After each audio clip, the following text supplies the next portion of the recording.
चाचा जी पेड़ पे अटक गए हैं।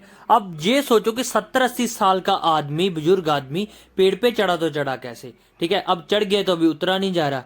और जैसे ही टप्पू सेना को पता चलता है ना कि बापूजी गुम हो चुके हैं, वो अपना मोबाइल लेकर सबको दिखाते कि आपने इस चाचा को कहीं देखा है। और जैसे वो बच्चा मिलता है ना जिसकी पतंग लेने के लिए बापूजी पेड़ पे चढ़े थे, वो टप्पू सेना को सारी की सारी कहानी बता देता है कि ऐसे ऐसे करके बापूजी मेरी पतंग लेने के लिए पेड़ पे चढ़े थे। अब टप्पू सेना उसी पार्क में भाई जाती है बापूजी को ढूंढने। सबसे पहले तो भाई ये सोचो कि उस पार्क में सुबह से क्या कोई आदमी नहीं आया? भाई एक बुजुर्ग आदमी सुबह से पेड़ पे अटका हुआ है, लेकिन किसी को भी नहीं पता चलता। सिर्फ टप्पू सेना आती है, उनको ढूंढती है, फिर उनको पता चलता है कि बापूजी पेड़ पे अटके हुए हैं। और उस बच्चे ने भाई सारा कुछ उस बच्चे ने बता दिया था कि ऐसे ऐसे करके बापूजी पेड़ पे चढ़े थे, लेकिन फिर भी वही सवाल जाकर टप्पू सेना बापूजी को पूछ रही है।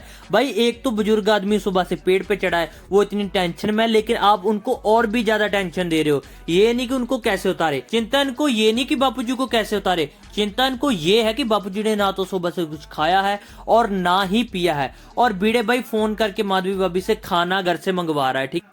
और जैसे खाना लेकर आते हैं ना, तो वो भाई मांझे से है ना, जिससे पतंग उड़ाते हैं ना, उससे बांध बांध के भाई बापूजी को पेड़ पे खाना खिलाया जा रहा है, ठीक है। और खाना खिलाने के बाद, पानी पिलाने के बाद भाई बापूजी यहीं पे नहीं टलते, उनको भाई साथ में चाय भी चाहिए। बापूजी आप यार ये सोचो कि आप यहाँ वहां पे पिकनिक नहीं मनाने आ रहे हो, कोई आपकी हर एक ख्वाहिश भाई पूरी हो। अब उतारने का भाई जब टाइम आता है ना, जब सब कुछ हो जाता है, खाना पीना सब कुछ हो जाता है, अब भाई उतारने के लिए कुछ आइडिया चाहिए। सबसे पहले तो ये एक सीडी लेकर आते हैं लप्पू सेना। भाई मैं इनको टप्पू सेना नहीं बोलूंगा, क्योंकि भाई इनका दिमाग तो भाई बिल्कुल ही काम नहीं करता। ये लप्पू की लप्पू सेना ही रहेगी। काफी ज्यादा यूट्यूबर बोलते हैं ना कि ये लप्पू सेना है, या सच्ची मुच्ची में भाई लप्पू सेना है। अब भाई एक छोटी सी सीढ़ी लेकर आते हैं। सबसे पहले टप्पू बोलता है मैं उस सीढ़ी पे चढ़ूंगा और मैं बापूजी को उतार लूंगा। क्या भाई तुम कोई शक्तिमान हो, कोई बॉडी बिल्डर हो, क्या हो तुम भाई? एक नन्हे मुन्ने बच्चे से लग रहे हो, ठीक है।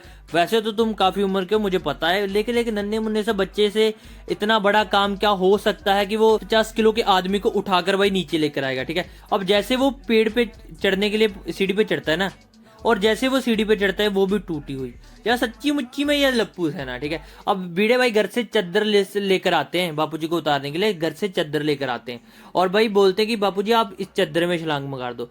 भाई ऊपर से अगर आदमी आएगा तो क्या चादर फट नहीं जाएगी? इनमें भाई कॉमन सेंस तो बिल्कुल नहीं है। और सच्ची मुच्ची में भाई वो ऊपर से गिर गए ना, तो इस उम्र में उनकी कोई भी हड्डी बनने वाली नहीं है, ठीक है। अब जैसे बागा भाई का फोन आता ना, तो मुझे लगा कि अब कुछ अच्छी सी कोई मतलब अच्छा प्लान आएगा, ठीक है, कि बागा भाई होशियार है, कोई अच्छा प्लान लेकर आएंगे। और वो इतना बड़ा ट्रक लेकर आ गए, मुझे तो लगा कि भाई ये सीढ़ी सूढ़ी कोई लेकर आएंगे बहुत बढ़िया वाली, ठीक है। लेकिन भाई उसमें कोई सीढ़ी वीढ़ी नहीं लेकर आते, बच्चों का खिलौना लेकर आते हैं, ट्रैम्पोलिन।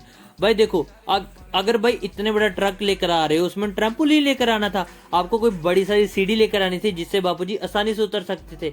लेकिन नहीं, इनको कोई अलग ही आइडिया लेकर आना है, ठीक है। और सभी को पता है कि भाई ट्रैम्पोलिन का यूज कैसे होता है, लेकिन फिर भी बागा सभी को बता रहा है कि ट्रैम्पोलिन को यूज कैसे करें। पहले तो सभी बापूजी को बोलते हैं कि आप ट्रैम्पोलिन पे जंप करो, और पहले तो बापूजी नहीं मानते, लेकिन भाई जब मानते हैं तो आप देखो यहाँ पे बापूजी सीधा एकदम ट्रैम्पोलिन पे भाई उतर गए, ठीक है।